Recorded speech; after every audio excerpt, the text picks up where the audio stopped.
everybody. This is going to be a little different than our regular Sunday feature videos. Yes, a lot different, but hang on. A few weeks ago, actually when we were coming back from the Big South Fork, we're driving in the van and we got a little idea and we thought we'd try it out here. So you got to let us know what you think. So over the years, we've been road tripping and traveling for a long time, many years. Ever since we've been married. And 41 years. 41 years. So we have collected a lot of things. That some of these are personal preferences, but do's and don'ts and some things that, I guess general knowledge that we've collected. One is that Herky never lasts very long here. Say goodbye to Herky. He wants to get down. Okay. So we come up with this idea. We got this thing called These 5 Things. Okay. All right? Yes. So the next few weeks, we're going to tell you these 5 things.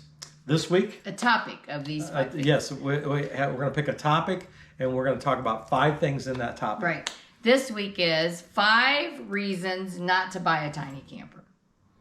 There you never go. thought you'd hear that from ours, did No, you never would, because we're pretty invested in the tiny camper. Right. But there are reasons.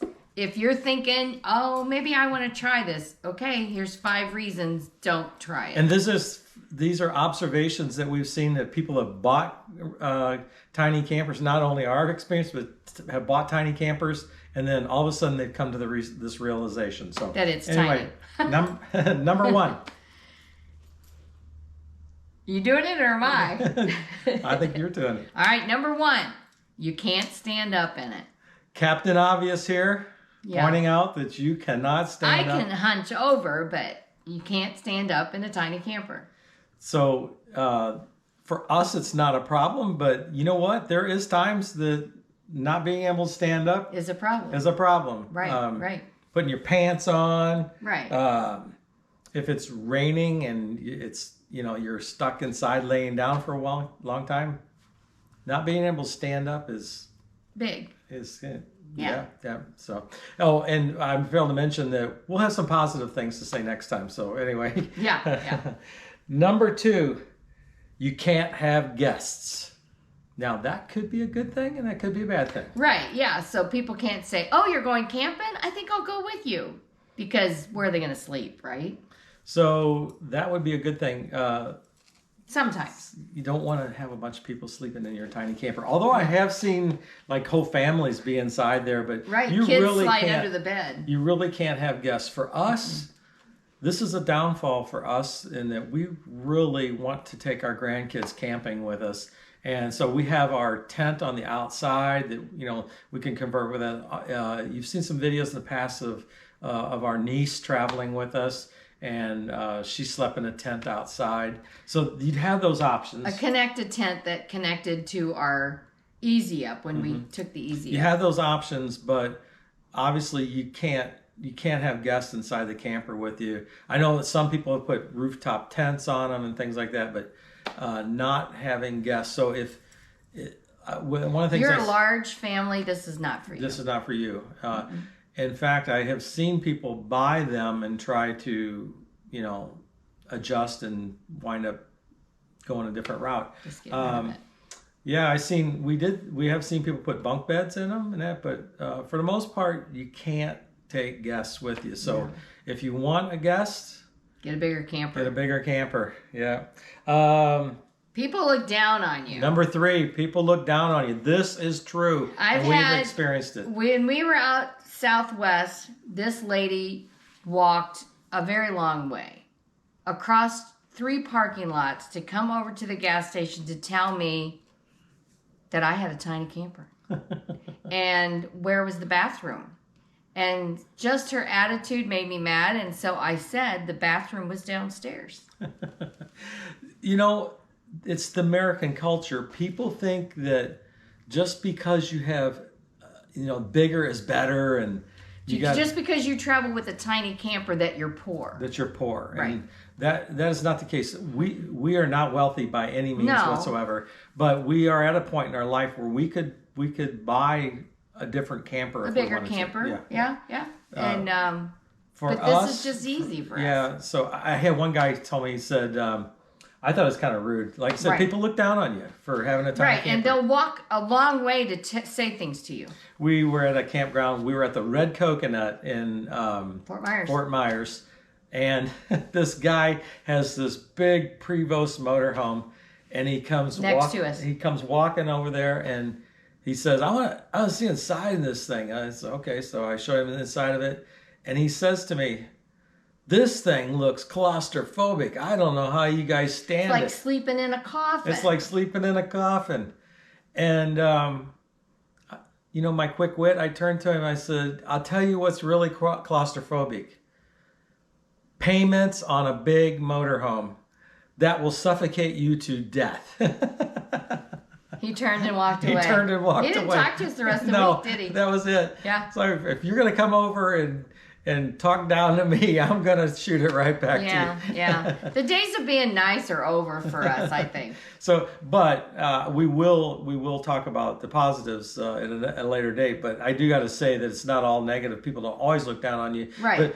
But we always hear, "When are you guys planning on upgrading?" Right, yeah. Wait, this is an upgrade. Or does it pop up? Does it pop up? What you see is what you get. Yeah. And we did upgrade from a tent.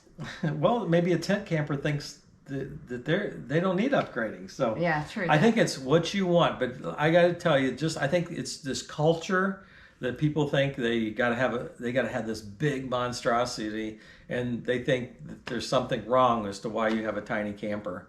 And so, if you are not, what do you call it? If you're not a trendsetter, okay, if you think that you got to keep up with the Joneses and you have to have the latest and greatest, or you're worried about what other people think. Nancy and I, we don't give a rip. If you're worried about what other people think, sometimes this bothers people. I've seen. So that's number 3. People talk down to you. Right. Number 4. Bad weather. And that's a big one.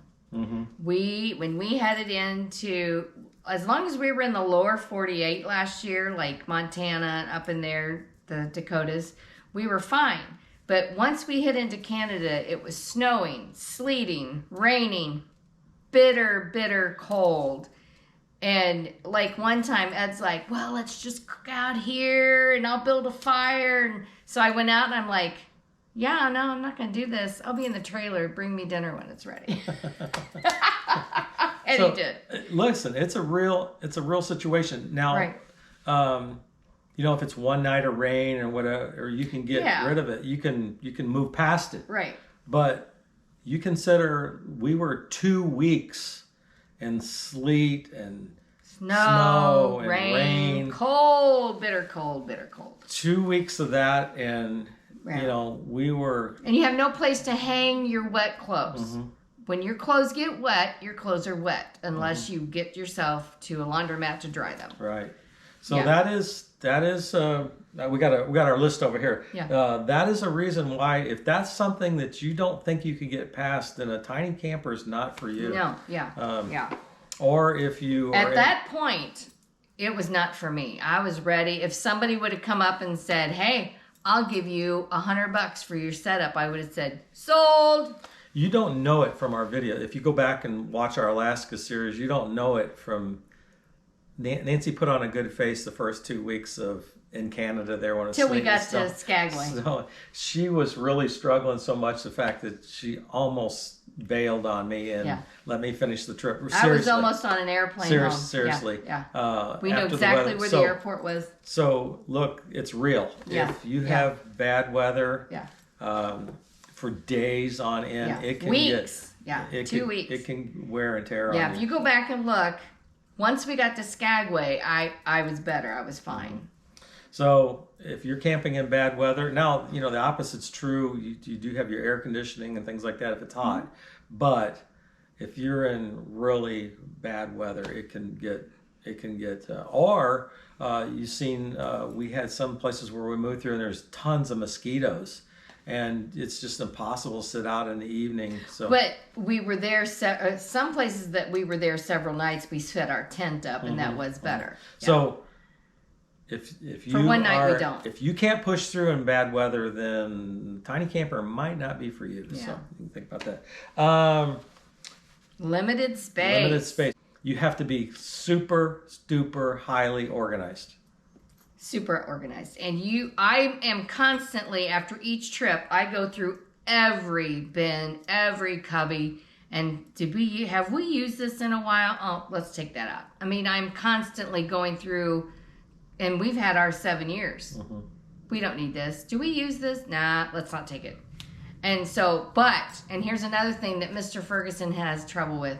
When you get something out, put it right back where you found it, because if you keep doing that several days, both of you, you're going to have a cluttered mess. It's no problem. I just throw it down and let Nancy put it away. I know it, right? It is a problem. So you just have to stay organized. You have to stay neat. And I think the other thing, too, is like we have things in our camper loaded in, I guess, in priority of use. So the things we use less, like on our under the bed storage, the things we use less are in the back. So let's say you use that, the tendency is to just throw it right back in the front again. And unless you put it back where it came from, then the next time you get ready to use the things you frequently use, they're in the front. You see what the problem is. So and so you have to stay number organized. 4, you have to be organized.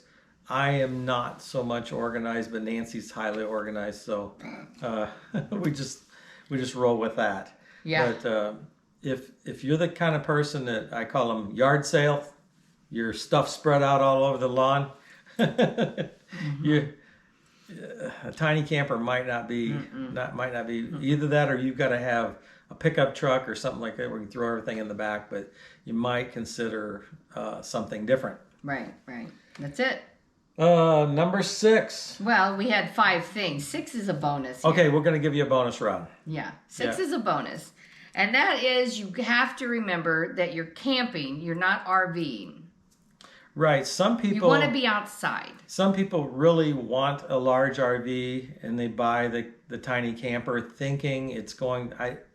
I don't know. I'm reading into some things here, but things I've read in the forums and things like that. You buy a tiny camper because that's the easiest to move into from a price standpoint.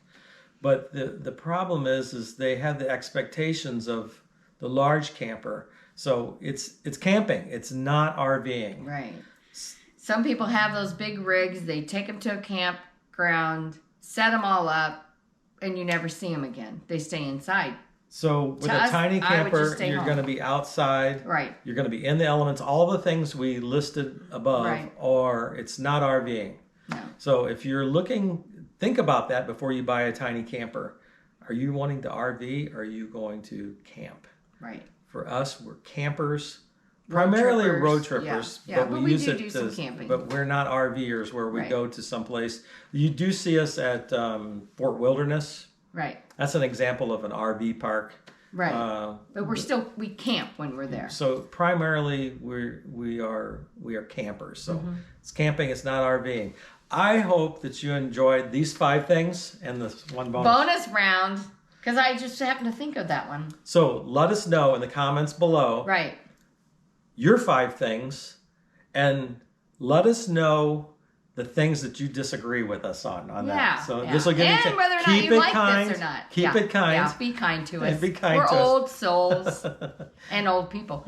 But let us know, do you like this little idea we had or no? Yeah. So these are the 5 things. You can't stand up. You can't have guests. People, it doesn't have the status symbol, tiny camper. People down on you, but it's not big old motorhome type of thing. Bad weather. Limited space. And number 6, it's camping. It's not RVing. Hey, hope you guys enjoyed it. Yes. We'll see you next Sunday with 5 more things. In the meantime, put your comments below and let us know what your 5 things are. And if you disagree with this, we'll hear from you. All right. Bye now.